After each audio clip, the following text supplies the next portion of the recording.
Hello everyone. So now today we are starting with a topic that is Halford J Mackinder. ठीक है, जो कि क्या था, ब्रिटिश का एक जोग्राफर था, एक जियोपॉलिटिकल थिंकर था, जिसकी सबसे फेमस थ्योरी कौन सी है, हार्टलैंड थ्योरी. ठीक है, और इसने काफ़ी ज़्यादा कंट्रीब्यूशन किया है इन इस्टेब्लिशिंग द जियोपॉलिटिकल आइडियाज़. ठीक है, और इसका जन्म और इसका डेथ वगैरह हम लोग याद रख सकते हैं इसको मेंशन करने के लिए. 1861 में इसका बर्थ हुआ था, 1947 में इसकी डेथ हुई थी. ये एक ब्रिटिश जियोग्राफर है, एक जियोपॉलिटिकल थिंकर है. ठीक है, जिसको one of the founding figures कहा जाता है of the modern geopolitics because of his very unique new ideas. Next आता है इसकी सबसे फेमस थ्योरी कौन सी है, हार्टलैंड थ्योरी. इसकी सबसे फेमस थ्योरी कौन सी है, हार्टलैंड थ्योरी, जो कि इसने पब्लिश करी थी अपने सबसे इंपॉर्टेंट पेपर में, जिस पेपर का नाम है the geographical pivot of history, जिसने ट्रांसफॉर्म किया कि how military strategist they view global power dynamics. So main यही है कि इसकी जो थ्योरी थी, इसने जो भी मिलिट्री स्ट्रैटेजिस्ट यानी कि किस तरीके से वॉर्स को जीतना चाहिए, कैसे सिक्योरिटी करनी चाहिए, उसको काफ़ी ज़्यादा प्रभावित किया इसकी थ्योरी ने. नेक्स्ट आता है जो मैकिंडर्स आइडियाज़ हैं, उसने हाईलाइट किया importance of the land power in contrast to Alfred Mahan's focus on sea power. तो हमने देखा माहन जो है वो किसके ऊपर फोकस करता था, सी पावर पे, लेकिन ये जो मैकिंडर है ये किसके ऊपर फोकस करता है, लैंड पावर पे, इंपॉर्टेंस ऑफ लैंड पावर. सो ये हमारा पूरा इंट्रोडक्शन रहेगा, जिसमें हमने इसकी नेशनैलिटी बताई कि ब्रिटेन का है, इसकी थ्योरी का नाम बताया, किस पेपर के अंदर पब्लिश किया था, और इसकी थ्योरी क्यों फेमस हुई, क्योंकि ये एक यूनिक आइडिया प्रेजेंट करती है, लैंड पावर पर एम्फसाइज करती है रेदर देन सी पावर. नेक्स्ट आता है अपने पास कि उसकी जो हार्टलैंड थ्योरी है उसके बारे में समझते हैं. सो मैकिंडर का जो कोर थेसिस यानी कि कोर आइडिया है वो ये है कि जो ग्लोबल पावर है ना, वो डिपेंड करती है on the control of the central land mass, कि पूरे वर्ल्ड के अंदर एक सेंट्रल लैंड मास है और जो इस लैंड मास को कंट्रोल करेगा वही क्या बनेगा, पूरे वर्ल्ड में सबका चहीता यानी कि सबसे पावरफुल. एंड उस पर्टिकुलर सेंट्रल लैंड मास को मैकिंडर ने क्या कहा, हार्टलैंड. ठीक है, सो हार्टलैंड क्या हो गया, सेंट्रल लैंड मास, जिसको जिसने ऑक्यूपाई कर लिया वो बनेगा एक ग्लोबल पावर विच रफली कॉरेस्पॉन्ड टू. सो ये जो हार्टलैंड है, ये जो सेंट्रल लैंड मास है, ये कौन है, मतलब कौन कौन सी कंट्रीज़ आती है इसमें. तो हम इसमें एक्सप्लेन करेंगे. इसके अंदर आता है सेंट्रल एशिया, रशिया, सेंट्रल और ईस्टर्न यूरोप. तो अगर हम इसकी मैप पे लोकेशन देखें तो ये रहा हमारे पास मैप और ये रहा हार्टलैंड, जिसके अंदर आता है Russia, central Europe, central Asia और यूरोप. ठीक है, सो ये अपना हार्टलैंड हो गया. सो मैकिंडर के हिसाब से वो जो कि हार्टलैंड को ऑक्यूपाई कर पाएगा वो पूरे वर्ल्ड को ऑक्यूपाई कर सकता है. सो ये इसकी पूरी थ्योरी है. सो ये जो हार्टलैंड हमने अभी देखा, ये डिस्क्राइब किया जाता है as the pivot area. So Mackinder इस हार्टलैंड को डिस्क्राइब करता है एज अ पाइवट एरिया और as a geographical pivot of the history due to its vast resources. कि जो ये हार्टलैंड एरिया है ना, इसके पास बहुत सारे रिसोर्सेज हैं, ये नेचुरल डिफेंसेस आसानी से हो सकता है इसका, प्लस इसकी सेंट्रल पोजीशन है, इसकी वजह से इसको काफ़ी ज़्यादा इंपॉर्टेंस दी गई है मैकिंडर के द्वारा, और इसको एज अ पाइवट एरिया माना गया है या फिर geographical pivot of the history. Next आता है मैकिंडर ने वर्ल्ड को 3 मेजर भागों में डिवाइड किया है. सबसे पहला वर्ल्ड का डिवीजन उसने किया है इनटू वर्ल्ड आइलैंड, फिर ऑफशोर आइलैंड्स और फिर आउटलाइंग आइलैंड्स और कॉन्टिनेंट. तो सबसे पहले वर्ल्ड आइलैंड को उसने एक्सप्लेन किया है. It consist of the Europe, Asia and Africa. This is the largest, most populous and the resource rich land mass. की वर्ल्ड आइलैंड जिसके अंदर यूरोप आता है, पूरा एशिया आता है, पूरा अफ्रीका आता है. सो ये सारा क्या है, वर्ल्ड आइलैंड है. ठीक है, जो कि काफ़ी ज़्यादा पॉपुलेशन रिच है, रिसोर्स रिच एरिया है. फिर आता है ऑफशोर आइलैंड, जिसके अंदर ब्रिटिश आइलैंड आ गए, जापानीज़ वगैरह के आर्कीपेलागो, यानी कि आर्कीपेलागो क्या होता है, ग्रुप ऑफ आइलैंड्स. तो जापान के इतने सारे जो आइलैंड्स हैं छोटे छोटे, वो सब क्या पार्ट्स हैं, किसका पार्ट है, ऑफशोर आइलैंड्स का पार्ट है, जो कि मैकिंडर ने वर्ल्ड को डिवाइड किया है 3 भागों में. एक है वर्ल्ड आइलैंड जिसके अंदर एशिया, अफ्रीका और यूरोप है. वहीं ऑफशोर आइलैंड्स में ब्रिटिश आइलैंड आ गया, इसके अलावा यहाँ पर जापानीज़ आर्कीपेलागो आ गया. नेक्स्ट है आउटलाइनिंग आइलैंड्स और continents. So such as North America, South America, Australia को मैकिंडर ने क्या कह दिया कि ये तो भाई आउटलाइंग कॉन्टिनेंट्स है, आउटलाइंग आइलैंड्स है. सो ये उसका वर्ल्ड डिवीजन भी हमने किया. हमने हार्टलैंड की लोकेशन देख ली. ठीक है, हार्टलैंड क्यों इंपॉर्टेंट है, क्योंकि इसके पास सेंट्रल पोजीशन है और एकदम बहुत सारे वास्ट रिसोर्सेज हैं. नेक्स्ट आता है जो वर्ल्ड आइलैंड है, जिसके अंदर कौन कौन आता है, एशिया आता है, अफ्रीका आता है, यूरोप आता है। बेसिकली वर्ल्ड आइलैंड जो कि हर्टलैंड हो गया वो central to the theory because it is secure from sea power invasion. किसी ऊपर सी पावर से कोई लड़ाई वगैरह झगड़ा नहीं शुरू किया जा सकता। इसके पास बहुत सारे नेचुरल ह्यूमन रिसोर्सेज हैं। It is position to dominate both Europe and Asia. फिर इसके बाद आता है जियोपॉलिटिकल फार्मूला, दैट इज़ कि मैकिंडर की पूरी थ्योरी को हम एक डिक्टम यानी कि काव्य के अंदर समराइज कर सकते हैं। एक 3 फ्रेजेस हैं। One who rules the east Europe commands the heartland, one who rules the heartland commands the world island, one who rules the world island commands the world. तो ये सबसे इम्पॉर्टेंट क्या है, हर्टलैंड थ्योरी की line है कि one who rules the east Europe commands the heartland. जो heartland को रूल करेगा वो वर्ल्ड आइलैंड को रूल करेगा, और जो वर्ल्ड आइलैंड को रूल करेगा वो पूरे वर्ल्ड को रूल करेगा। सो ये अपना ईस्ट यूरोप से कहाँ पहुँचेंगे, हर्टलैंड से कहाँ पहुँचेगा एक व्यक्ति, वर्ल्ड आइलैंड, और वर्ल्ड आइलैंड को अगर ऑक्यूपाई कर लेगा तो पूरे वर्ल्ड को ऑक्यूपाई कर लेगा, क्योंकि वर्ल्ड आइलैंड क्या है, उसके पास कोई इन्वेजन नहीं की जा सकती सी से, उसके पास बहुत सारे नेचुरल ह्यूमन रिसोर्सेज हैं। ठीक है, नेक्स्ट आता है अपने पास अगला, this meant that controlling Eastern Europe was key in dominating the heartland and from there the entire world and island could be मतलब ऑक्यूपाई किए जा सकते हैं और एक नेशन ग्लोबल पावर बन सकता है। नेक्स्ट आता है जोग्राफिकल डिटर्मिनिज्म, यानी कि मैकिंडर जो है वो एम्फसाइज करता है कि जो फिजिकल जोग्राफी होती है, यानी कि एक नेशन में कैसे माउंटेन्स मिलते हैं, डेजर्ट्स हैं, आइस कैप्स वगैरह हैं या नहीं है, सो ये सेट करते हैं stage for the human history and the power politics. यानी कि मैकिंडर जो है वो एम्फसाइज करता है कि एक एरिया के जो भी जोग्राफिकल फैक्टर्स हैं वो किस तरीके से उसकी पॉलिटिकल पावर को जो है इन्फ्लुएंस करते हैं। जो हर्टलैंड है, तो फिर इसके अंदर एक्सप्लेन किया है कि जो हर्टलैंड होता है, ठीक है, अगर हम लोग हर्टलैंड पे वापस जाएं, सो जो हर्टलैंड होता है वो प्रोटेक्टेड होता है। यहाँ से प्रोटेक्टेड है वो किससे, आर्कटिक की सी आइस से, कि यहाँ पर क्या है बहुत ज़्यादा क्या रहती है, ठंड रहती है, तो यहाँ पर हाई लो टेम्परेचर रहता है, सो यहाँ पर आर्कटिक आइस है तो इस वजह से इसकी प्रोटेक्शन रहती है। यहाँ पर हिमालयाज़ हैं तो इसकी वजह से इसकी प्रोटेक्शन रहती है।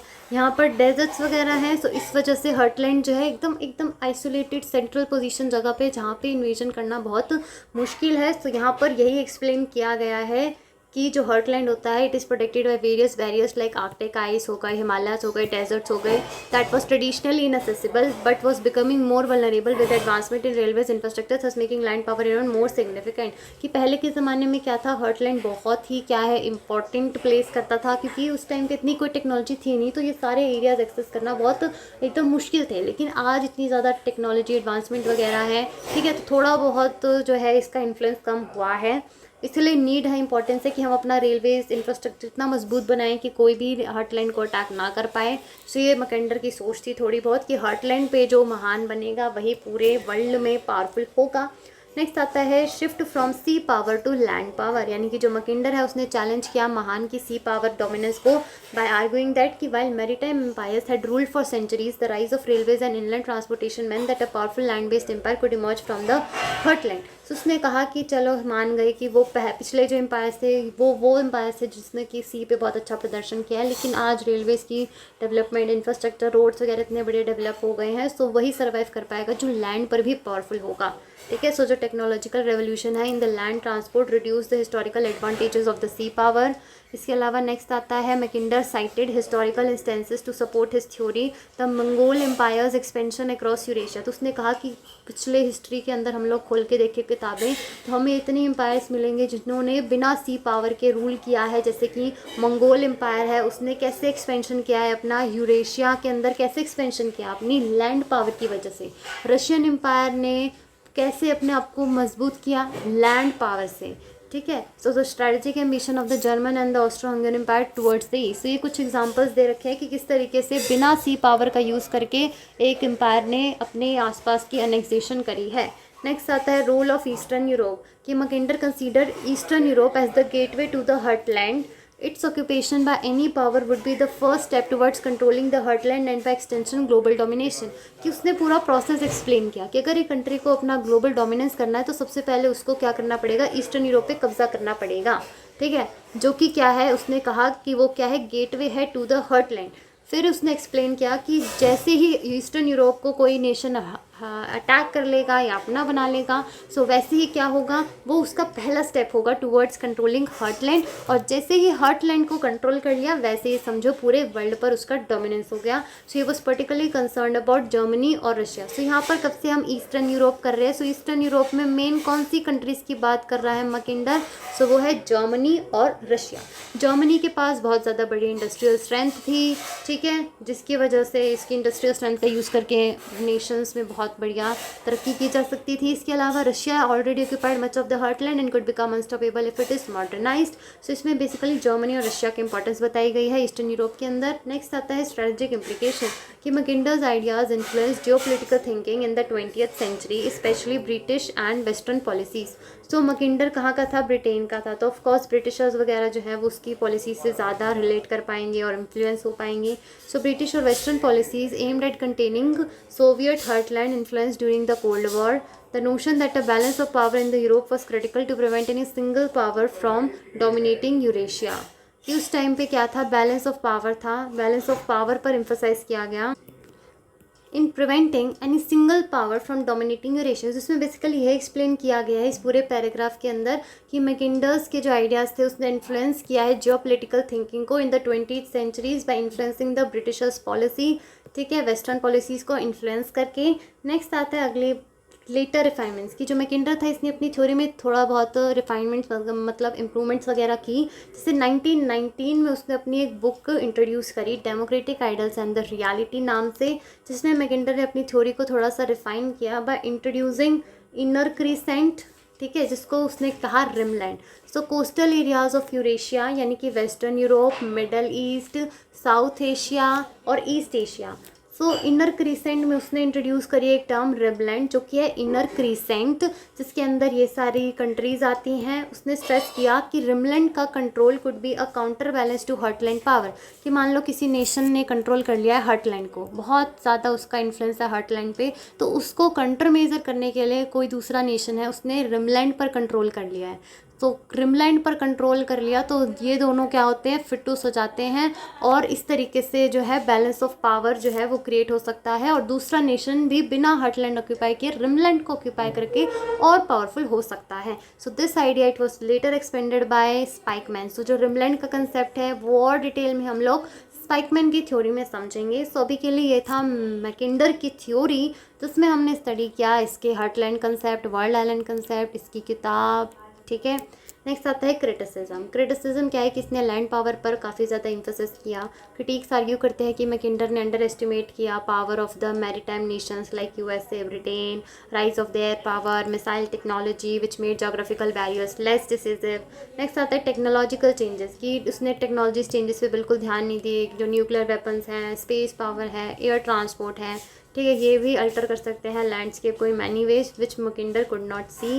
नेक्स्ट आते हैं economical political factors. Modern critics also highlight that economical interdependence, diplomacy, international institution play a very important role in global power, sometime diminishing pure geographical determinism. कि इसने जो है इकोनॉमिक इंटरडिपेंडेंस और पॉलिटिकल फैक्टर्स को नज़रअंदाज किया, इसने टेक्नोलॉजी पे फोकस नहीं किया, इसने सिर्फ और सिर्फ लैंड पावर पर एम्फोसाइज किया, बाकी और तरीके जो हैं उसके ऊपर बिल्कुल फोकस नहीं किया।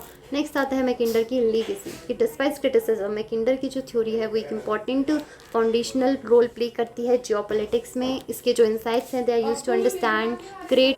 सो इसमें यही बताना है कि डिस्पाइट इसके जो क्रिटिसिज्म है फिर भी मैकिंडर की थ्योरी इंपॉर्टेंट रोल प्ले करती है। ग्रेट पावर कंपटीशन को समझने में एक्सप्लेन करती है। Strategies like नाटोज containment of Russia and China's BRI initiative को एक्सप्लेन करने में हेल्प करती है। नेक्स्ट मेन इसमें हमें यही एक्सप्लेन करना है इसका कंक्लूजन, कि जो मैकिंडर है इसका जो जियो स्ट्रेटेजिक विजन है ये ऑफर करता है एक powerful lens to understand global power dynamics, emphasizing that geography shapes history and politics. इसकी जो हार्टलैंड थ्योरी है इसने आर्ग्यू किया कि अगर हम यूरेशिया को कंट्रोल करते हैं तो इससे हमें एक स्ट्रेटेजिक एडवांटेज मिलता है in dominating the world, while technological political evolutions have modified the strict applicability of his ideas. Mackinder core insight that Eurasia is the pivot of global power still remains importance in geopolitical analysis even today. ठीक है, सो ये इसमें conclusion है। Again you could add only 2-3 lines to your conclusion which you consider easy. That's it.